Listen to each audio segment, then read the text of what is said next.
So, Coach, you survive 5 turnovers and double overtime to win. You had 5 turnovers last year, 2 you lost. I mean, what was the difference this year? The win.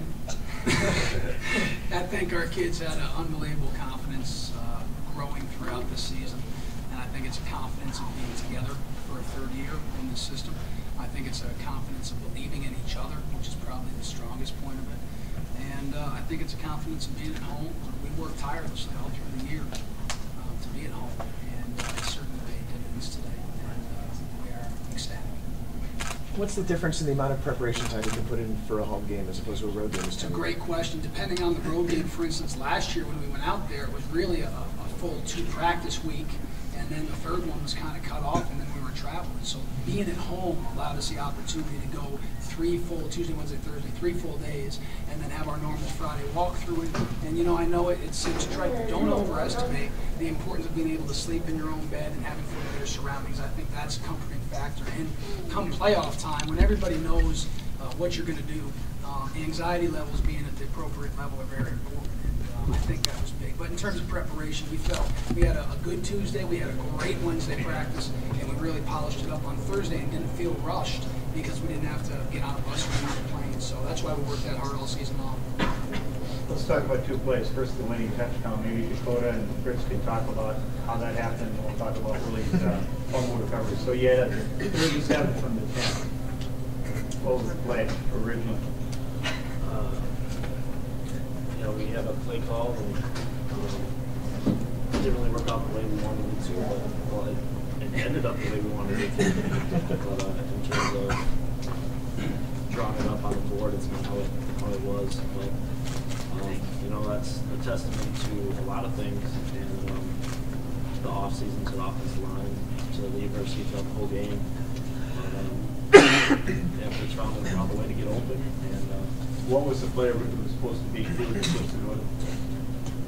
It was supposed to go to, I had to read it, 2 different people, Fritz being one of them. Just called it wrong. Oh yeah, I was going to ask, what can you tell us what you did to get open? Because I think I kind of just lost kind you. of dragged on the backside, and Right. once I saw Dakota kind of turn around and go the other way, I just stopped and went the other way. And I think it's a credit to how hard we work in the off season. I mean, we put in a lot of hours this off season just throwing the ball around. I think in the end that really helps it out. We'd be remiss if we didn't mention that the camaraderie and the togetherness is probably what helped win us that game, helped win us that play, and the trust that each other would be there. Coach, for a while, did it start to feel like this is just going to be a nightmarish replay of last year? Never. I think we are way too mentally tough as a team, as players, and as a staff to think anything but positive thoughts. You know, we certainly felt entirely comfortable at the point where it was 17-10, and I think our defense has been playing stalwart and strong all year long. I feel entirely comfortable with them being 60, 70 yards away from tying.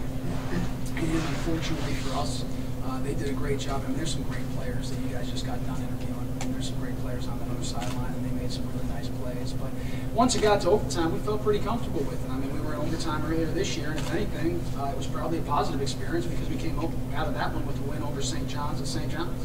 So I guess now that I think about it, we're pretty excited about overtime games.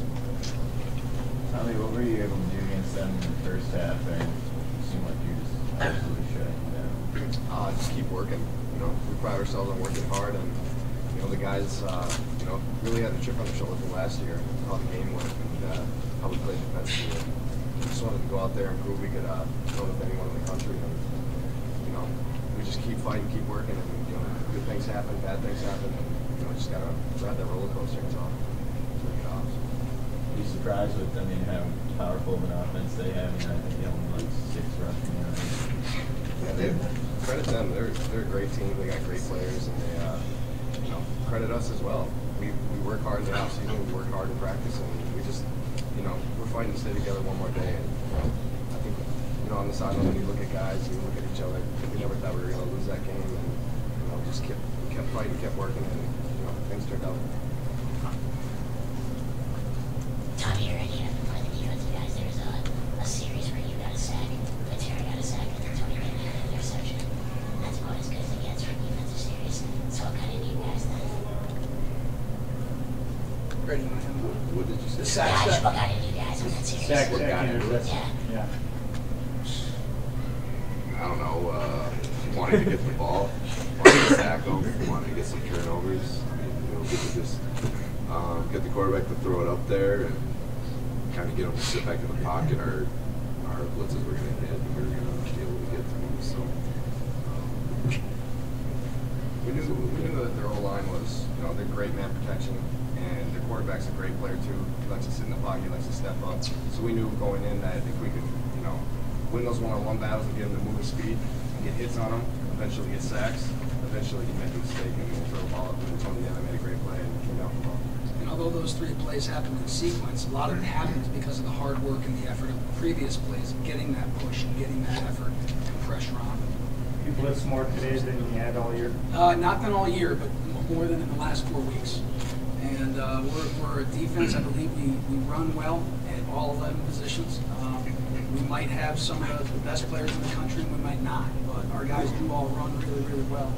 And we just thought that one thing that they hadn't seen is a run-stopping defense like our defense has produced all year. And we felt comfortable with the pressure we brought, not just to get home on passes, but also to shore up the runs. And testament to that is the 6 yards rushing that we had on the day. So more pressure than in recent history, but not quite all year. Second most pressure in terms of the game this season. It seems though, from where we were watching, that the blitzes obviously were throwing them off. He needed more time to set up when there wasn't a blitz. Yeah. He was hitting guys underneath, but he was hitting guys underneath. The blitz, it just kind of threw him out of his comfort zone. Yeah, and part of the comfort zone is really the key. Yeah, and part of it is that quarterback is probably as good as there is in the country. I think he's very impressive. There might be 1 or 2 others in his league. Maybe we'll see him down the road. Who knows? But he does a very good job if you give him time and allow him to dissect and pick apart what's going on underneath. And credit their wideouts for finding the ability to get open. So there are times where you can't blitz every single down. Yeah. But I think our defensive coaches really chose their opportunities well when to blitz. And defense. The interesting thing about defense is it's not as easy as offense because you don't always set the tempo. One way for us to regain that tempo and momentum back is for us to force the issue of blitz, and that's what we did today.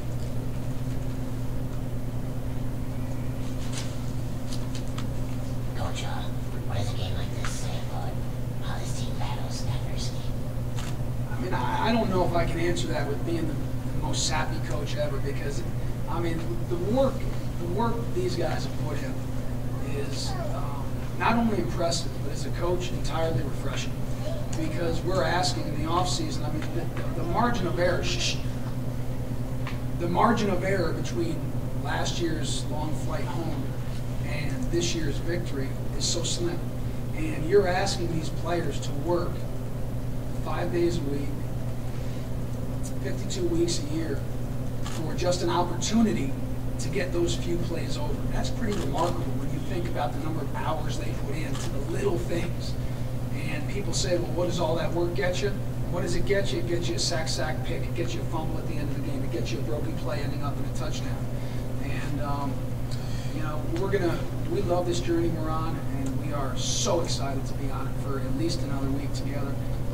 But the bottom line is this journey is all about us staying together and being together. And there is a genuine love and affection for each other in that locker room that I've never seen before. And as a coach, it's pretty fun to see. Willie, talk about the fumble recovery. They were inside the 5. They had the little pass. They got inside the 5. Who made the hit and what happened with the fumble recovery? I believe that Brady caused the fumble, was the first one there, and then Brian Villar came in and helped bring him down as well. And then I was just folding over the backside and the right place at the right time.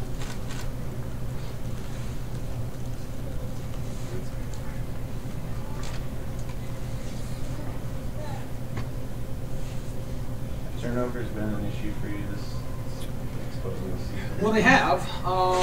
The strange thing is they've been nothing that we can't overcome, which is a little unique. You wouldn't think. I mean, we had, you said 5 today? Yeah, 4 interceptions. Yeah, that's a lot. And that's not usually something that you can overcome. But I think that's also, let's look at the positives of it. That's a testament to how well this team can play even when we don't play our best game. And you think about it, we've had two pretty good games this year, both have been overtime games. This game and the victory over St. John's earlier in the year, that we have not played our cleanest games. And it's certainly a point of concern. There are games like last week where you don't have any turnovers and you're holding for 50 some odd points and you're holding to 10 points. But they're a part of the game. We don't want to be sitting in a situation where we have as many as we've had today. But I think it's really a testament to the ability, the athleticism, and the effort of these guys to be able to overcome those. And you know what? Let's call it the way it is. It's mental toughness is what it is. A lot of teams would have sat there and would have put their head down and gone in a shell and thought about those negative thoughts. And our team doesn't do that. And for whatever reason, we're gonna take whatever results come our way. We're gonna understand they're a result of our hard work, but we're also gonna approach everything very positive. And I think it's that positive mental toughness that allowed us to recover from those today. You got a rematch with Bethel next week. All Expect right. the same kind of, rockin' sockin' kind of game. Yeah, this is what I love about Bethel, and I think they're extremely well coached, and I like the way they play. They're a physical team, and I think it's just a huge testament to how strong our conference is. That the regional championship game is a rematch of our earlier game, where we ended up beating them here about 4 weeks ago. So I think if you look at that, I don't know when the last time it happened. Maybe you guys can do a little bit of research and tell me. But you're talking about the number 1 and number 2 team out of the MIAC fighting for the regional championship in what I consider to be, many consider to be the toughest region in the nation. So I think that really speaks to not just the ability but the depth of our conference, but we love playing Bethel. We love it. There is nothing that personally as coaches or players we get more excited for because it's a man's game, and we're looking forward to it. Talk about that, Josh. I mean, you played Bethel for 4 years, won the last 3. Why do you like playing them? Kind of the same thing. I mean, I love kind of a smash mouth game against those guys. They're tough. They're going to line up against us. They're going to give them their best shot, and we're going to do the same to them. And we come out with a little more bumps and bruises out of that game, but it's kind of what we look forward to. So,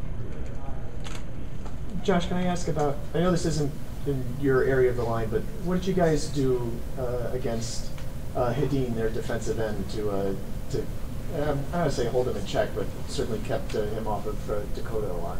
we don't really look at players, as a certain player. We kind of just, take it as it is. All of our stuff matches up the way it does. And, we run the plays, we run them the way we run them against anybody. So we don't call different defensive guys out or anything like that. We just run it like we run it. So. How did you feel like they were getting more pressure on you than most teams you've seen?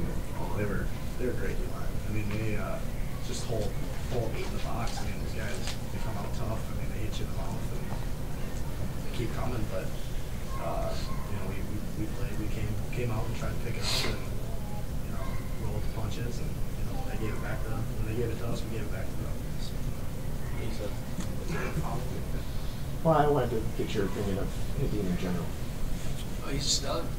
There's no question. I mean, any guy that puts up numbers probably out 20 sacks, 30 tackles for a loss. Those are gaudy stats for a guy. He could beat you a lot of ways. Fortunately, he didn't beat us today. But unfortunately, we're not going to have to see him again because he's a senior. But he can beat you in many ways with pass rush and tight spaces, getting off blocks, running plays down from behind. He is a complete package. They have 2 or 3 players on their team that are as good as we've seen in 3 years. And Hedin is certainly one of those. But what I love, Hedin, Drew Fisher, and Bomi, all 3 of those guys, what I love about them is they're dynamic. They can win a lot of games a lot of different ways, and hustle and effort are certainly part of their repertoire.